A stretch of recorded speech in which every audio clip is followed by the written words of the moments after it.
Hello students, very good morning. This is Ankit Jaswal and I hope you all will be fine. Students, as you all know, we were studying narration and in English grammar.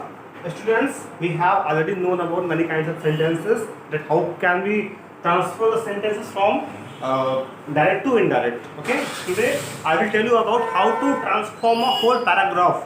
बच्चों, हमने कुछ अलग अलग sentences लेकर ये सीख लिए थे कि कैसे हम इनको ट्रांसफर करेंगे डायरेक्ट से इनडायरेक्ट में। आज बच्चों कुछ स्पेशल सेंटेंसेस आते हैं, उनको ट्रांसफर करने के लिए मैं आपको सिखाऊंगा। स्टूडेंट्स, होता क्या है कि अगर आप एग्जाम में जाएंगे तो आपको एक सेंटेंस नहीं दिया होगा, बल्कि पूरी एक कन्वर्सेशन दी होती है। ठीक है, you will answer that whole conversation has been given. So आपको क्या करना होगा, उस पूरे कन्वर्सेशन को ट्रांसफर करना होता है। बच्चों इसमें कोई बहुत डिफिकल्ट वाली बात नहीं होती, बस आपको आपका कॉन्सेप्ट क्लियर होना चाहिए और आपके जो रूल्स हैं वो आपके माइंड में होने चाहिए। Okay, and you can do that very easily. So there is nothing to worry. कोई भी चीज़ नहीं है जो आपको प्रॉब्लम क्रिएट करने वाली है। मैं आपको आसानी से वो चीज़ें एक्सप्लेन कर देता हूँ। तो look here, this first sentence, Manish, where are you going? Manish, where are you going? So you first of all you have to identify one thing. एक चीज़ पहचानना है आपको कि वो सेंटेंस कौन सा है।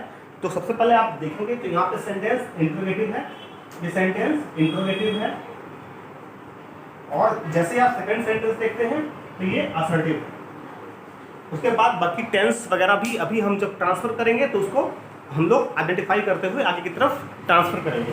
सबसे पहले सेंटेंस आपको क्या देखना है बच्चों, ये देखना है कि Manish where are you going. अब ये मनीष कह रहा है वेयर आर यू गोइंग, लेकिन हमको ये ध्यान में रखना है कि वो ये बात किसी न किसी से कह रहा होगा। कन्वर्सेशन में हमको ये साथ में देखना होता है कि कौन किससे बात कह रहा है, क्योंकि डायरेक्ट इनडायरेक्ट का मतलब यही होता है कि एक सब्जेक्ट जो है वो ऑब्जेक्ट से कुछ ना कुछ कह जरूर रहा होगा। तो बच्चों हमें उस ऑब्जेक्ट को पहचान लेना है सेंटेंस में। यहाँ पे दो लोगों में बात हो सकती है या फिर दो से ज़्यादा भी हो सकती है। अभी मैंने आपको 2 लोगों में दिखाया है, there is a conversation between 2 people. ठीक है, यहाँ पे एक कन्वर्सेशन है 2 लोगों के बीच में। So how do we transfer this paragraph, कैसे करेंगे चलिए देखते हैं, समझते हैं।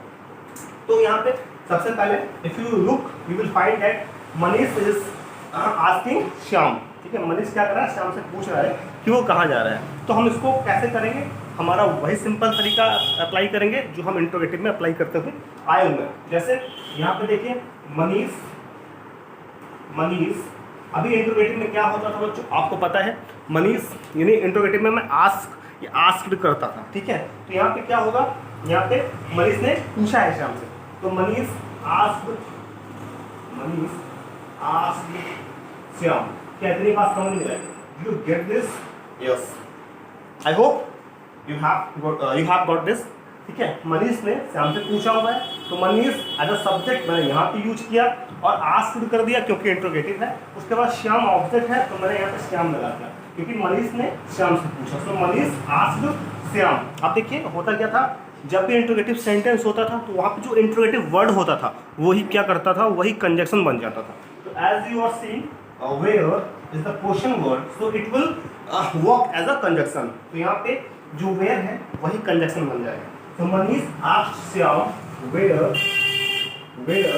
उसके बाद क्या करते थे, अब यहाँ पे where because it has not become a conjunction, क्योंकि ये कंजक्शन बन चुका है तो इसके बाद हम सब्जेक्ट रखेंगे, उसके बाद हेल्पिंग वर्ब रखेंगे। ये मैंने आपको लास्ट वीडियो में भी बताया हुआ था। तो मनीष आस्क्ड श्याम वेयर। अब देखिए मनीष ने श्याम से पूछा कि वो कहाँ जा रहा है। ठीक है, तो यहाँ पे श्याम को मैं श्याम न रख के प्रोनाउन कर सकता हूँ। तो Manish asked Shyam where he was going. देखिए यहाँ पे वेयर आर यू गोइंग है प्रेजेंट कंटीन्यूअस, और मैंने इसको जब ट्रांसफर किया तो ये पास्ट कंटीन्यूअस में चला जाएगा। सो मनीष ने श्याम से पूछा वेयर ही क्यों, क्योंकि श्याम मैस्कुलिन जेंडर है तो ही लगा दिया। उसके बाद यहाँ पे ही के साथ वाज या वर लगेगा क्योंकि ये प्रेजेंट कंटीन्यूअस में था। तो आपको बताया है मैंने ये चीज़ कि पास्ट कंटीन्यूअस में जाएगा, एंड पास्ट कंटीन्यूअस की ऑक्सिलरी वाज या वर होती है। So we will use was he and hence the sentence is made. अभी एक सेंटेंस बना हुआ है। सेकंड सेंटेंस आप देखें, Shyam I am going to market. Shyam भी उस पर रिप्लाई करता है। जब मनीष ने श्याम से पूछा वेयर ही वाज गोइंग, कहाँ वो जा रहा था, तो श्याम का भी तो रिप्लाई है। श्याम बोल रहा है कि मैं मार्केट जा रहा हूँ, तो श्याम की रिप्लाई को भी आपको शो करना है। तो श्याम ने क्या रिप्लाई दिया? श्याम रिप्लाइड, श्याम ने किसको रिप्लाई दिया? मनीष को। श्याम रिप्लाइड मनीष। अब ये असर्टिव में है तो मुझे पता है असर्टिव के लिए मैं क्या करता हूँ, मैं कंजक्शन जोड़ूंगा। कौन सा? यहाँ पे कंजक्शन तो वेव हो गया था, अब यहाँ पे कंजक्शन मुझे दैट ऐड करना है, इफ यू रिमेंबर। ठीक है, तो Manish asked Shyam where he was going. Shyam replied Manish that. अब देखिए आई है बच्चों, आई को क्या करते हैं? आई को क्या करते हैं? सब्जेक्ट के अकॉर्डिंग। तो आई है ना, तो आई मनीष, और मनीष क्या है? मैस्कुलिन, तो ही हो जाएगा। ठीक है, replied Manish that he was going to market. Hence, the whole paragraph has now been transferred into indirect speech. Okay बच्चों, अब आप ये ऑब्जर्व करेंगे कि पूरा का पूरा जो पैराग्राफ है, जो 2 सेंटेंस का है, वो पूरा का पूरा इनडायरेक्ट स्पीच में कन्वर्ट हो चुका है। और ये बहुत ही आसान है। कैसे किया मैंने? देखिए, सबसे पहले मैंने सेंटेंस को ऑब्जर्व किया, ये इंट्रोगेटिव सेंटेंस है। तो इंट्रोगेटिव सेंटेंस को ऑब्जर्व करने के बाद मैं क्या करता हूँ, मैं देखता हूँ इसके बीच में कन्वर्सेशन है। तो there is a conversation between Manish and Shyam. Manish और श्याम के बीच में एक कन्वर्सेशन है। मनीष श्याम से आस्क कर रहा है, पूछ रहा है कि वो कहाँ जा रहा है। तो मैं इसको जब ट्रांसफर करूंगा तो मैं देखिए मनीष आस्क श्याम, क्योंकि मनीष ने श्याम से पूछा है, और यहाँ पे देखिए एक कंजक्शन लगाना होता है। तो कंजक्शन जो इंट्रोगेटिव वर्ड होगा वही कंजक्शन बन जाएगा, वेयर। और मुझे पता है कंजक्शन बन गया है, तो इसके बाद मुझे सब्जेक्ट, उसके बाद ऑब्जेक्ट रखनी है। ठीक है, क्योंकि मुझे ये असर्टिव बना देना है। तो यहाँ पे मैंने क्या किया, वेयर कंजक्शन, उसके बाद सब्जेक्ट, उसके बाद ऑब्जेक्ट रख दिया, और ये गोली होगा। अब श्याम का रिप्लाई आता है, और वो कैसा सेंटेंस है? पॉजिटिव सेंटेंस है, यानी असर्टिव सेंटेंस है। तो मुझे इसमें दैट कंजक्शन का यूज करना है। तो यहाँ पे श्याम रिप्लाइड मनीष दैट, यहाँ पे दैट सेंटेंस ऐड होगा, और इस सेंटेंस को मुझे रीड करना है इनडायरेक्टली। तो यहाँ पे आई सब्जेक्ट के अकॉर्डिंग मनीष, एम चेंज हो जाएगा पास्ट कंटिन्यूअस में। तो यहाँ पे आई चेंज हुआ ही में, तो ही के साथ वाज भी हो जाएगा, उसके साथ सेम कुछ वैसा है तो वैसा रहेगा। तो आई होप कि ये पैराग्राफ आपको समझ में आया कैसे कन्वर्ट करना है। बच्चों, इट इज़ टू इजी, बस आपको कॉन्सेप्ट और जो आपका रूल्स है उनको माइंड में ज़रूर रखना है चेंज करते वक्त, और बाकी ऐसा कुछ नहीं है that you can not do. Okay, let's go ahead and try to solve more other questions.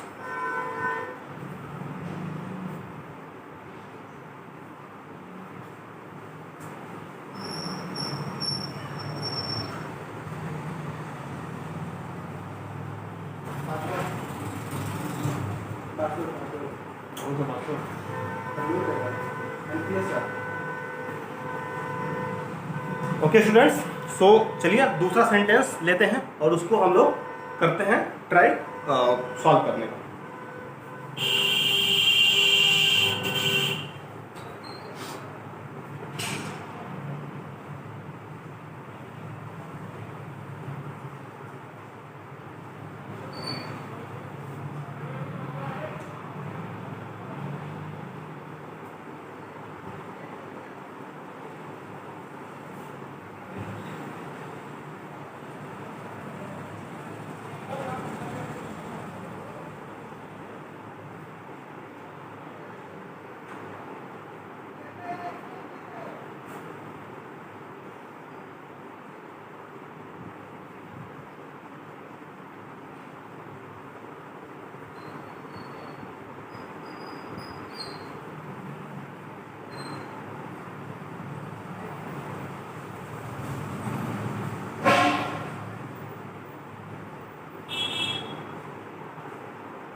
Students, as you can see, there is a conversation between Radha and Mohan, between two people. Okay, आप देख सकते हैं यहाँ पर conversation है दो लोगों के बीच में।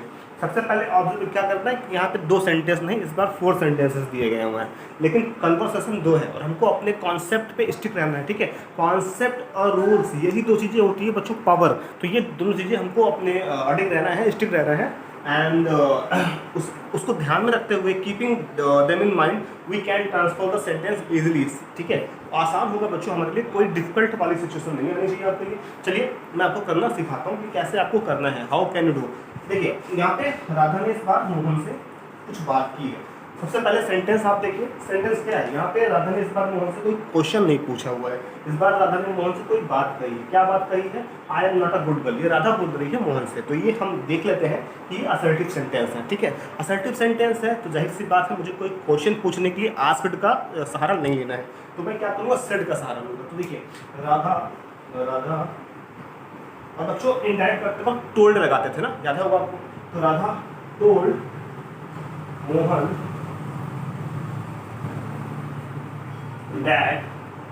अब डैट क्यों लगाया? क्योंकि असर्टिव सेंटेंस में कंजक्शन जो होता था वो डैट होता था। तो राधा टोल्ड मोहन, राधा ने मोहन से बोला कि, अब देखिए इस सेंटेंस को मैं करूँगा ट्रांसफर इनडायरेक्ट में, तो मैं क्या करूँगा, आई को करने के लिए मुझे पता है कि मैं सब्जेक्ट देखता हूँ। सब्जेक्ट क्या है? यहाँ पे एक लड़की है, मीन्स फेमिनिन है, मीन्स शी हो जाएगा। तो Radha told Mohan that C and बच्चों यानी कि प्रेजेंट कंटिन्यूअस में है, चेंज करते वक्त पास्ट कंटिन्यूअस में जाएगा तो वाज वर्ब लगेगा, तो सी के साथ क्या होता है, वाज लग जाएगा। She was not a good girl. तो एक सेंटेंस कंप्लीट हो गया ऑलरेडी। अब देखिए दूसरे सेंटेंस में मोहन क्या करता है, मोहन राधा को रिप्लाई करता है, मोहन ने राधा को रिप्लाई किया। राधा ने बोला कि मैं एक अच्छी लड़की नहीं हूँ, तो मोहन रिप्लाई करता है यू आर, आप हैं, ठीक है। सो मोहन रिप्लाइड। अब मोहन ने रिप्लाई किसको दिया, मोहन रिप्लाइड राधा, और फिर से असर्टिव सेंटेंस, फिर से डैट, राधा डैट। अब बच्चों यहाँ पे देखिए यू आया हुआ है, क्या आया हुआ है, यू के लिए क्या करते हैं, ऑब्जेक्ट क्या है, मोहन, है ना, सॉरी यहाँ पे यू आर। तो यहाँ पे मोहन रिप्लाई कर रहा है किसको, राधा को। तो इस केस पे ऑब्जेक्ट कौन हो जाएगा, इस केस में ऑब्जेक्ट राधा हो जाएगी। फिर से राधा के लिए शी, दैट शी वॉज, ठीक है बच्चों। कैसे पता चला, हमने सी क्यों लगा दिया, हमने बोला है जब भी यू आएगा तो आप ऑब्जेक्ट को देखोगे। इस सेंटेंस में आप ध्यान से देखिए, यहाँ पे सब्जेक्ट जो है मोहन है, क्योंकि मोहन कह रहा है ये राधा से, तो राधा ऑब्जेक्ट है और राधा ऑब्जेक्ट है तो शी, इसलिए यहाँ पे वाज लग जाएगा। तो Mohan replied Radha that she was. ये दो सेंटेंस कंप्लीट हो गए। अब फिर से देखिए राधा कुछ बात कहती है। अब राधा इस सेंटेंस में आप ध्यान से देखेंगे तो राधा यहाँ पे रिक्वेस्ट कर रही है, यहाँ पे Radha is making a request, so that means that is a imperative sentence, that is an imperative sentence. तो इम्पेरेटिव सेंटेंस के रूल को हमें यहाँ पे अप्लाई करना होगा। तो आपको याद होगा कि इम्पेरेटिव सेंटेंस में ऑर्डर्ड, रिक्वेस्टेड, कमांडेड, सजेस्टेड वगैरह का यूज़ करते थे, तो वही चीज़ हम यहाँ पर करेंगे। तो देखिए राधा रिक्वेस्टेड,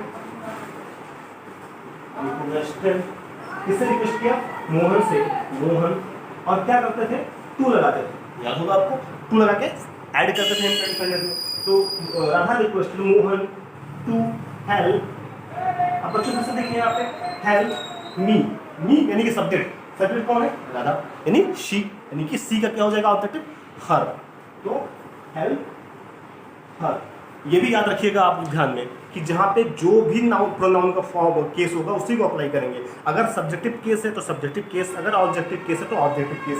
यहाँ पे मी है, मी ऑब्जेक्टिव में था तो यहाँ पे हर ऑब्जेक्टिव में ही रहेगा। ये भी आप ध्यान रखेंगे प्रोनाउन के केस में। तो स्टूडेंट्स आप देख सकते हैं 3 sentences have been done, 3 sentence को हमने कर लिया है।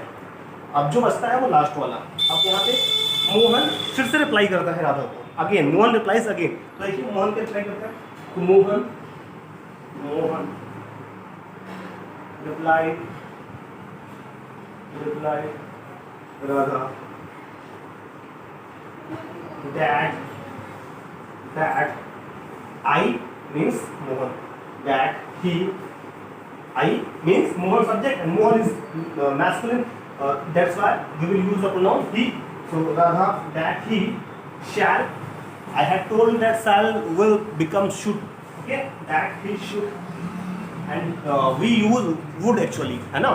आपको पता होगा जो shall होता है बच्चों I और we के shall लगता है। तो इसी साथ जो शैल का जो शुड होगा वो भी आई अभी के साथ यूज होगा। अगर यहाँ पे ही आया होगा तो उसको हम वुड कर देंगे, तो ही वुड हैव, यहाँ पे देखिए यू मीन्स ऑब्जेक्ट, तो मोहन सब्जेक्ट है तो ऑब्जेक्ट क्या होगा राधा, और राधा मीन्स फेमिनिन मीन्स उसका ऑब्जेक्टिव क्या हो जाएगा हर। तो आई होप ये सेंटेंस आपको, ये पैराग्राफ आपको समझ में आ गया, इजीली आप कर पाएंगे इसको। एक बार आप स्क्रीनशॉट ले लें।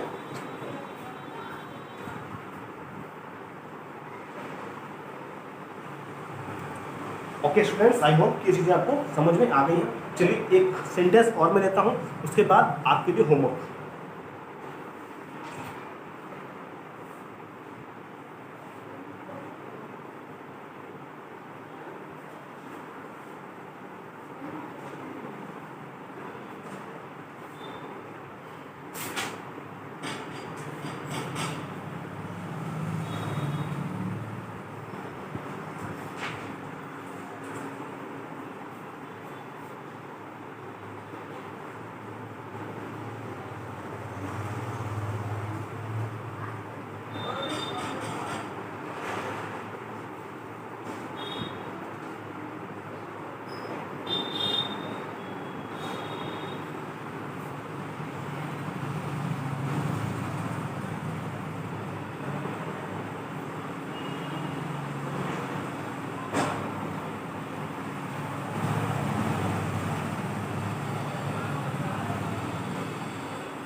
So students, as you can see, there is a conversation between two people, beggar and the man.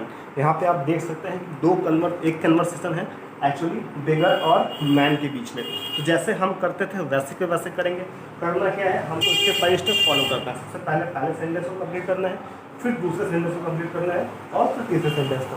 सबसे पहले हम देखेंगे कि कौन किसका रिप्लाई कर रहा होता है। बच्चों जहाँ पे रिप्लाई होगा वहाँ पे रिप्लाइड लगाएंगे, ना कि टोल्ड या फिर रिक्वेस्टेड या आस्क्ड। जहाँ रिप्लाई होगा वहाँ रिप्लाइड करेंगे हम लोग, ठीक है। तो सबसे पहले हम देखते हैं कि यहाँ पे बेगर है, बेगर कहता है मैन से, यानी सब्जेक्ट बेगर है और मैन ऑब्जेक्ट है पहले सेंटेंस में। तो चलिए पहले सेंटेंस को सॉल्व करने की कोशिश करते हैं। यहाँ पे बेगर, अब देखिए यहाँ पे रिक्वेस्ट कर रहा है, प्लीज आ गया, means request means imperative sentence. और इम्परेटिव सेंटेंस में मैंने आपको बताया है कि कैसे करता था, ही रिक्वेस्टेड हिम दैट, इस तरह से, या फिर ही रिक्वेस्टेड हिम टू करके ऐड करते थे। तो हम लोग टू लगा के भी ऐड करेंगे। देखिए सो यहाँ पे बेगर बेगर बेगर रिक्वेस्टेड किससे रिक्वेस्टेड किया, मैन से, मैन, फिर टू लगाते थे, to give me any subject any beggar, give और बेगर के लिए आप हिम लगा सकते हैं, सम मनी, ठीक है। तो beggar requested man to give him some money, ये पहला सेंटेंस कंप्लीट होता है। दूसरा सेंटेंस देखिए, मैन रिप्लाई करता है, मैन क्या रिप्लाई करता है, I do not have money, कि मेरे पास पैसे नहीं है। अब दूसरे सेंटेंस में सब्जेक्ट कौन हो गया, मैन हो गया, और ऑब्जेक्ट कौन हो जाएगा, बेगर हो जाएगा। इस चीज़ को ध्यान रखिएगा। यहाँ पे मैन रिप्लाइड to beggar, और यहाँ पे असर्टिव है तो दैट, यहाँ पे देखिए I means man, he, that he do not, present indefinite that means past indefinite that means did. तो the beggar that he did not. अब एक और चीज़ देखिए बच्चों, कुछ लोग यहाँ पे हैव को हैड कर देते हैं, वो आपको नहीं करना है, क्योंकि हैव जो है यहाँ पे वो मेन वर्ब है। क्या है, मेन वर्ब है, यहाँ पे ऑक्सिलरी नहीं है, ये है मेन वर्ब है। कैसे आप लिखते हो यहाँ पे, ईट, स्लीप, एटसेट्रा, ये मेन वर्ब होता है। वैसे यहाँ पर भी ये हैव क्या है, मेन वर्ब है। और आपको पता है डिड के साथ वर्ब की फर्स्ट फॉर्म रखती है, इसीलिए हम यहाँ पे हैव को हैड नहीं करेंगे। इस चीज़ को आप याद रखिएगा, ईट स्लीप मूव की तरह ये भी हैव भी क्या है, मेन वर्ब है, तो हैव को हम हैड नहीं करेंगे। यहाँ पे बच्चे गलती करते हैं, इस चीज़ को याद रखिएगा कि हैव ऑक्सिलरी भी होता है और मेन वर्ब भी होता है। तो यहाँ पे मेन वर्ब जो है वो डू है, जो कि डिड बन चुका है, और डिड के साथ वर्ब की फर्स्ट फॉर्म लगती है, इसीलिए हम हैव को हैव ही रखेंगे। तो the beggar that he did not have money. ठीक है, अब देखिए बच्चों, बेगर ने रिक्वेस्ट किया मैन से उसको पैसे देने के लिए, और मैन ने रिप्लाई किया कि उसके पास पैसे नहीं है। अब तीसरे सेंटेंस में बेगर क्या करता है, क्वेश्चन पूछ रहा है। बेगर जो है क्वेश्चन पूछेगा मैन से, क्या क्वेश्चन पूछता है। अब बिकॉज इंट्रोगेटिव सेंटेंस है, क्वेश्चन पूछ रहा है, तो हम आस्क्ड का यूज करेंगे। तो देखिए बेगर beggar beggar asked the man यहाँ पे देखिए क्या हुआ है, वाई, यहाँ पे वाई देखिए, यही वाई क्या होगा, कंजक्शन बन जाएगा। अभी मैंने आपको बताया जो भी इंट्रोगेटिव वर्ड होता है वो कंजक्शन बन जाता है, तो why will work as a conjunction. तो यहाँ पे द मैन वाई, और आपको पता है जब वाई वेयर ये जितने भी इंट्रोगेटिव वर्ड हैं, जब ये इनडायरेक्ट में जाएंगे तो ये असर्टिव बन जाएंगे। इसी वजह से इनके बाद सब्जेक्ट आएगा, उसके बाद ऑक्सिलरी आएगा, इस बात का ध्यान रखिएगा। तो beggar asked the man Y, यहाँ पे देखिए यू किसके लिए यूज हुआ है, यू किसके लिए यूज हुआ है, यहाँ पे बेगर ने मैन से बोला है तो मैन के लिए यूज हुआ है ना, तो मैन के लिए प्रोनाउन ही। तो beggar asked the man why he, यहाँ पे देखिए सेंटेंस प्रेजेंट कंटिन्यूअस में, तो यहाँ पे क्या हो जाएगा, पास्ट कंटिन्यूअस, यानी वाज या वर्ब ही के साथ करेगा, वाज वाई ही वाज, बाकी चीजें वैसे रहेंगी। वियरिंग such clothes then, यहाँ पे एक्सपेंसिव है, लेकिन डाउन।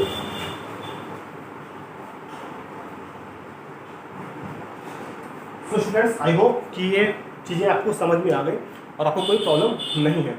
स्टूडेंट्स, इस तरह से आप देखिए आपके बुक पे, यहाँ पे जैसे ही आप ओपन करेंगे 296 पेज नंबर, यहाँ पे आपको बहुत सारे एग्जाम्पल इस तरह से दिए गए हैं, और आपके लिए प्रैक्टिस सेट्स भी यहाँ पर बहुत सारे दिए गए हैं।